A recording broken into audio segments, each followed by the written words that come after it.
My wife disrespected me at my job promotion party by screaming that I was just a lucky idiot in front of my bosses, so I left the country that same night. 2 years later, she applied for a grant I created, and I was the one who interviewed her. Mireille and I had been together since our college days in Charlottesville, Virginia. We were one of those couples that people either loved or quietly rooted against. I was the methodical type, studied business, worked hard, stayed quiet. She studied social policy and had dreams bigger than either of us could contain. She was sharp, confident, captivating. People noticed her when she walked into a room. We got married in our early 30s after years of dating long distance. I had moved to Atlanta for work, and she joined me shortly after. In the beginning, it was good. Chaotic, but good. She worked for a nonprofit, bouncing between projects and social causes, while I climbed the corporate ladder in the strategy department of a major consultancy firm. We didn't have kids. We had said someday, but the years piled up, and someday never came. Looking back, I think we were both too wrapped up in proving ourselves in our own worlds to build something together. Still, I thought we had an understanding. I thought she knew how hard I worked, how much I sacrificed to get where I was. Clearly, I was wrong. The promotion party had been organized by my team. My boss, Mr. Calvert, gave a toast. Colleagues I had mentored clapped and cheered. It was supposed to be a moment of recognition, maybe even redemption for the years I spent in the background. I was finally seen. And then Mireille got drunk. She didn't slur or stumble. She was a well-practiced social drinker. But something had been building for a long time, and the alcohol turned it into a weapon. She took the microphone from the event manager, laughing like it was a game. "Let's not pretend Clark is some genius," she said. "He just got lucky. He's the turtle that kept crawling while all the rabbits quit. A safe choice. No one ever promoted him for being brilliant, just for not being a threat." Laughter died. My boss's face tightened. People looked at their glasses, the floor, anywhere but me. I didn't say a word. I walked out of my own party. Mireille didn't follow. Maybe she thought I'd cool off and come back. Maybe she didn't care. That night, I drove straight home, packed a carry-on, and booked the first international flight that didn't cost a fortune, Lisbon. I left a note on the kitchen counter. "Don't call. I'm gone." And I meant it. Portugal was supposed to be temporary, a way to escape the humiliation. But I ended up staying. Something about the Atlantic air, the faded beauty of Porto, the slower pace of life. I started freelancing for consulting firms remotely and slowly built a reputation in the European circuit. Within a year, I was working with a UK-based nonprofit that focused on tech and social innovation. They were smaller than the big players, but incredibly forward-thinking. When they offered me a leadership position to launch a new initiative, I said yes. That initiative became the Nexa Grant, my brainchild. It was a global fund supporting early-stage projects that tackled education, community development, and equitable access to tech. I designed the vetting process, selected the advisory board, and insisted on being the final interviewer for the top applicants. The work consumed me in the best way. I forgot about Atlanta, about Mireille, until I saw her name on the shortlist. Mireille Dupont. She'd gone back to her maiden name. Her application came in through our U.S. partner funnel. She was launching a startup aimed at closing the education gap in underserved Southern communities. Her proposal was strong. Her pilot data showed early traction. She had all the right language, and her network of collaborators included respected voices in the field. And yet, I couldn't ignore the gut punch. Out of thousands of applicants, she had made it to the top 5, and I was the one scheduled to interview her. I kept my camera off at first. When the Zoom meeting began, she looked calm, composed, completely unaware of who was on the other end. When I turned my camera on, her face shifted. Her lips parted slightly. Not shock, just a deep, quiet realization. "Clark," she said.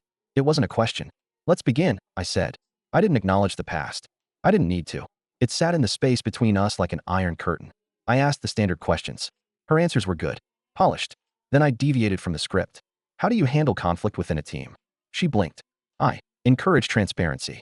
I believe in direct communication, even when it's uncomfortable." I leaned forward. "And how do you rebuild trust after you've broken it?" She paused longer this time. Time, with consistency, with owning your part." There was a quiet, the kind that hums in your bones. After the interview, she sent an email. "Clark, I didn't know you were behind Nexa. I don't know what to say except, I'm sorry. I've carried that night like an anchor. You didn't deserve it.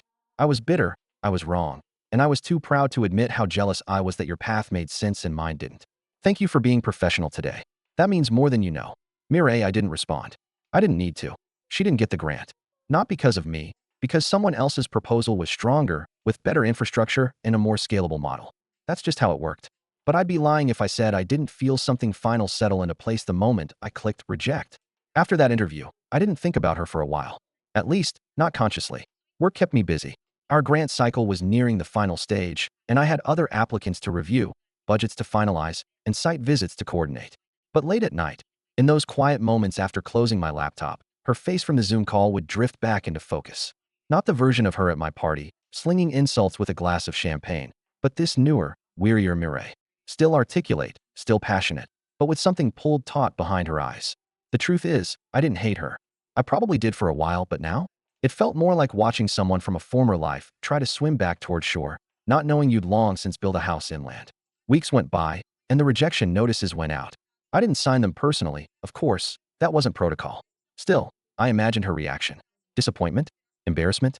Did she regret applying at all once she realized I was part of the process? A month later, I got another email from her. I understand the decision. Thank you for the opportunity.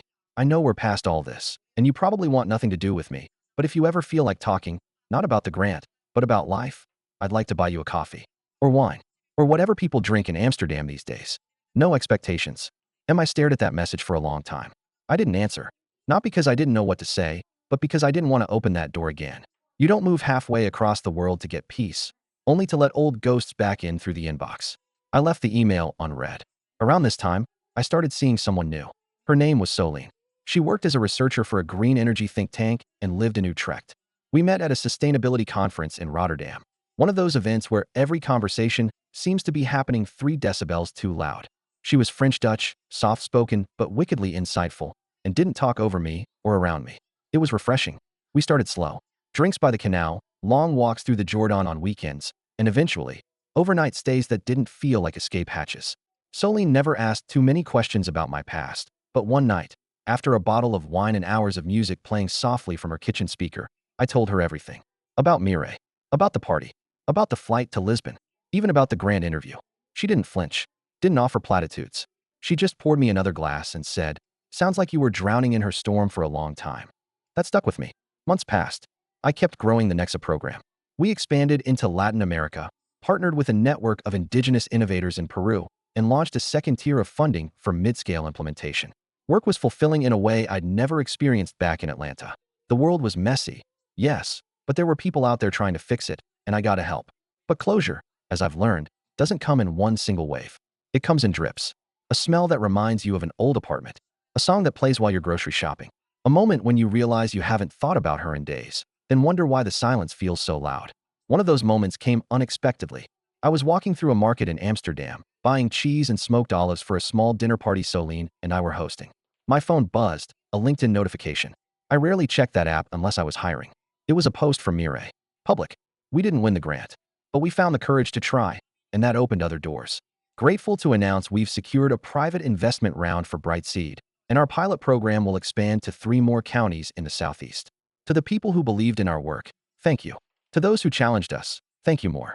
Hashtag Brightseed, hashtag social impact, hashtag second chances. I stood there in the market aisle, thumb hovering above my screen, reading her words again and again. No mention of me. No passive-aggressive jab. No attempt to rewrite history. Just growth. I'd be lying if I said I didn't feel a small, strange swell of pride. Not for her, exactly, but for the fact that the world had somehow bent itself towards something productive, even after everything. Soline noticed something was off that night while I was prepping the table. "You're quiet," she said, slicing bread with her usual delicate precision. "Just saw a post," I said. She looked at me. "From her." I nodded. "Is it still raw?" "No," I said honestly. "Just complicated." She didn't press, just placed a slice of brie on the platter and said, "Complicated things usually mean you cared deeply. Doesn't mean you owe them more time." That was the thing about Soline.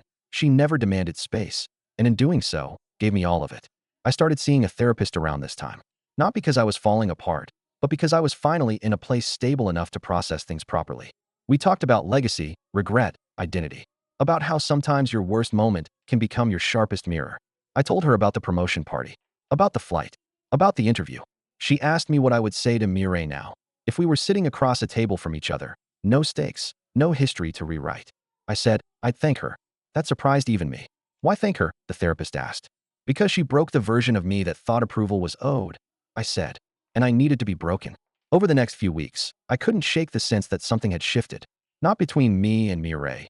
There was no rekindling, no hidden desire to reconnect, but within myself. I didn't walk around with that coil of tension in my chest anymore. I wasn't waiting for an apology or justice or some final confrontation that would make it all make sense. It just didn't matter the way it used to. But sometimes, life tests your resolve just when you think you've moved on. About 3 months after Mireille's post, Nexa was invited to speak at a U.S.-based conference in Austin, Texas.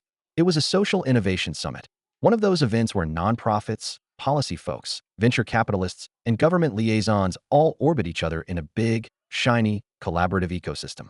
I hadn't been back to the States in 2 years, but it felt like the right time. My team was growing. We were forming partnerships across the globe, and I was no longer the man who had bolted from Atlanta with a one-way ticket and a carry-on bag full of hurt pride. Solene couldn't come. She had a field project in Norway that month, but she encouraged me to go. "Take your past for a walk," she said with a half smile. "Just don't move back in with it." So I packed a bag and flew into Austin. The conference was being held at the JW Marriott downtown, right in the heart of the city. I arrived early, shook hands, sat through keynotes, and tried not to be thrown off by the number of American accents all around me. It was strange to be home and not feel like it was mine anymore. On the second day, after my panel, I stepped into a breakout session titled Bridging Gaps in Education, Lessons from Rural Communities.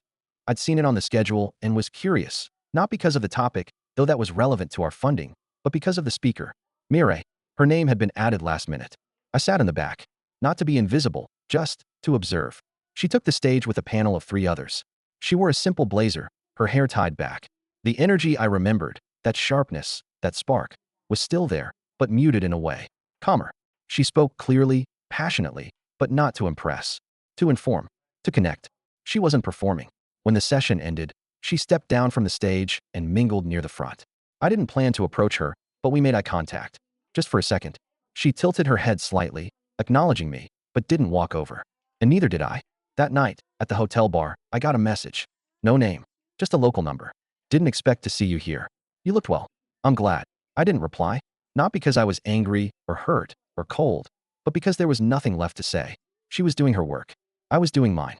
And for the first time, I could accept that we had both found ways to move forward that didn't require circling back. When I got back to Amsterdam, I felt lighter. I told Solene about the panel. She asked if it was strange. It was, I said. But in the same way it's strange when you hear your old ringtone years later. For a moment, your brain says something's happening. Then you realize it's just a ghost. She smiled and leaned her head against my shoulder. We sat in silence for a while, watching the canal lights flicker on the water outside our window. Life was quiet now. Not boring, just calm. Predictable in the way I used to resent and now quietly cherished. Mireille had her path. I had mine. We had stopped trying to outrun each other. But the world, as I was learning, is a strange place. Just when you think the story has folded neatly into its final chapter, some stray thread starts pulling again. 2 months after the Austin conference, I got a call from an old colleague, Harold, one of the few people from my Atlanta days I'd kept loose contact with. He'd just taken a leadership role at a public-private initiative in D.C. and wanted Nexa involved in a policy roundtable they were organizing around equitable access to digital infrastructure in rural America. "We've got a handful of new players at the table," he said. "Some of them, let's just say, have passion but not much coordination. It'd help having someone like you there. You bring structure." I agreed to join the advisory round. Not just for the work, though that was important, but because it felt like I was slowly reclaiming the parts of my past I had buried too fast. I'd been gone 2 years, and the U.S. hadn't changed much, but I had. I could feel it in the way I navigated meetings, in the things I chose to say, and even more in the things I chose not to. When I arrived in D.C. for the summit, I checked into a modest hotel in DuPont Circle. Clean, quiet, walking distance to where everything was happening. I didn't bother telling anyone I used to live 3 hours south of there. That life felt like someone else's now, a memory in the third person. The morning of the roundtable, I walked into a sunlit conference room in a federal building that buzzed with caffeine and policy language. I scanned the list of attendees and saw her name again. Mireille DuPont, listed as a lead consultant on a regional tech equity coalition. This time, it didn't surprise me. Our work had started to orbit similar areas. And frankly, she was good at what she did. The only difference now was that I could admit it without feeling threatened or bitter. We were seated at opposite ends of the table. There were maybe 20 of us, think tank analysts, state program directors, philanthropic strategists. The discussion was lively, sometimes tense. The kind of thing I'd once avoided, but now welcomed. Policy is rarely linear. It's a slow burn of negotiation and compromise. At one point, the moderator turned the floor to Mireille. She spoke with calm authority, laying out a pilot they were launching in Mississippi. Her facts were tight. Her framing was empathetic, and she didn't try to impress. She just explained, and I could see heads nodding around the room. When it was my turn to speak, I caught her watching me. Not smiling, not frowning, just watching, like someone listening to an old song in a new key. Later, during the lunch break, she approached me outside on the terrace where people were mingling with plastic plates of couscous and chicken skewers. "Hey," she said, casually, like we'd bumped into each other at the grocery store. "Hey," I replied. "You look different," she said, her tone neutral, observational. "Less stiff. Living in Europe will do that to you," I said. She gave a soft laugh. "I can see that. How's Amsterdam?" "Good," I said. "Quiet, but good." There was a pause. She didn't seem in a hurry to fill it. "I'm glad we're not weird about things," she said eventually. "I think we burned through all the weird," I replied. She nodded. "Yeah, probably right." That was the whole exchange. She didn't apologize. I didn't rehash. It felt, oddly, like a conversation between distant colleagues, people with shared history but separate futures. It felt clean. That night, back in my hotel room, I looked out at the lights of the city and realized something else. I didn't need to keep checking the rearview mirror.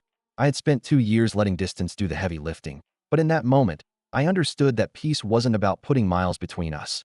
It was about taking ownership of my own story. When I flew back to Amsterdam, Solene picked me up from the airport. She didn't ask how it went, just kissed me lightly on the cheek and handed me a thermos of tea. But that night, as we sat curled up on the couch, she glanced over and asked, "Did you see her again?" I nodded. "At the round table." "How was it?" "Surprisingly fine," I said. "Neutral. Like finally reading the last page of a long book? More like realizing the book's not about you anymore." She leaned her head on my shoulder. "That's a good place to be." It was. I wasn't running anymore. Not from my past. Not from the messy parts. Not even from the versions of myself I didn't like. Mireille had been a chapter. One that burned, yes, but also one that forced me to look inward and ask hard questions. And somewhere along the way, I'd found my footing. Not in spite of what happened, but partially because of it. Still, closure is never a closed door. It's a window that sometimes creaks open when you least expect it. And sure enough, just when I thought the past had settled, a letter arrived. Not an email, not a message, a physical letter, with her handwriting on the envelope. Amsterdam address. No return label. Inside was one page. Just a few lines. The paper was thick. Expensive. The kind of stationery you use when you want the message to matter. Her handwriting hadn't changed. Slanted, a little sharp at the edges, like every word was trying to prove something. It read, "Clark, I know we left it at neutral, but I've carried something for 2 years that I never said out loud. That night, at your party, I wasn't just drunk. I was scared. I saw you getting everything you worked for, and I felt like I was drowning in my own irrelevance. I needed to hurt someone, and you were the safest target. That doesn't excuse it, but I want you to know I knew what I was doing, and I hated myself for it the moment the words left my mouth. I watched your career explode after you left. Every article, every panel, every win. You didn't just move on, you transcended. And when I saw your name on the Nexa interview list, I felt something in me crumble. I didn't deserve that grant, and I knew it the moment you logged on. I'm writing because I want to thank you for not humiliating me when you had every right to, for showing restraint when I didn't. That kind of grace is rare. I don't expect forgiveness, but I want you to know I see it all now." I sat with the letter for a long time. Not angry, not emotional, just thoughtful. It's a strange thing when the person who once destroyed you acknowledges it. Not in passing, not vaguely, but with full clarity. Mireille hadn't asked for anything. Not sympathy, not a second chance. Just to be heard. Just to be seen for what she did. For who she had been. And she was right. I had moved on. But what she didn't know, what she'd never get to see, was just how much her actions had set everything else in motion. The humiliation she caused wasn't the end of me. It was the ignition. Because when I left that party, I left behind the version of me that sought approval, that tolerated disrespect in the name of keeping the peace, that assumed good work alone would earn good treatment. And in the ashes of that night, I rebuilt. Stronger, smarter, unapologetically ambitious. 6 months later, Nexa opened its first U.S. satellite office. In Atlanta, my team pushed for a local presence as our American initiatives expanded, and I didn't object. It was time. We hosted a launch event. Nothing as grand as my old promotion party, but elegant, professional, a place where the people doing the real work could meet, exchange ideas, and maybe build something new. I walked into the venue, same city, different man, and felt no fear, no memory pangs, just purpose. Around an hour in, as I stood near the welcome table, my assistant tapped my arm. "Someone's asking for you," she said. I turned. It was Mireille, wearing a navy wrap dress, clipboard in hand, badge around her neck. She was there on behalf of one of our program's partner coalitions. Apparently, she'd been working with a policy group that had signed on to help coordinate outreach. We locked eyes. No dramatics. Just mutual recognition. "Clark," she said, voice steady. "Congratulations on the launch." "Thank you," I replied. "It's good to see the city leaning into meaningful partnerships." "I heard the office is going to be housed in the East Side Innovation Hub," she said. It is. Took some doing, but it felt like the right place to start. She nodded. Well, if there's ever a collaboration opportunity, I hope we can find it. I gave a polite smile. We'll keep your team in mind. The bar is doing a local ginger cider, by the way. It's surprisingly good. That was it. She walked off. No tears. No confessions. No awkward nostalgia. Just a woman aware that she no longer had a claim on the man in front of her. A few weeks later, I was reviewing internal memos when a familiar project crossed my desk. Bright Seed, the nonprofit Mireille had started, had applied for a Tier 2 partnership under Nex's new domestic expansion program. It wasn't a grant this time. It was a 5-year strategic collaboration, joint branding, shared resources, a deal that could elevate any grassroots org to national status. Their proposal was good, but not exceptional. And when I looked at the list of other contenders, I saw 2 smaller organizations, one in Kentucky, one in rural Arizona, who had done twice the impact with half the funding. It wasn't a hard decision. We went with the Kentucky group. Brightseed got a very formal, very polite decline letter. Standard Nexa template. I didn't write it. I didn't sign it. But I read it before it went out. Not because I needed to be petty, but because this, right here, was the full circle moment. She had once held the mic at my celebration and tried to reduce me to nothing. Now, I sat at the helm of something she wanted to be part of, and I turned her down not out of vengeance, but because someone else simply deserved it more. That's the thing about revenge when it's satisfying. It doesn't always come as a dramatic slap or a big speech. Sometimes, it's just knowing that you've outgrown the battlefield entirely, and that your choices now have the kind of quiet power no scream could ever match. I didn't need her downfall. I just needed my dignity back. And I got it. In full.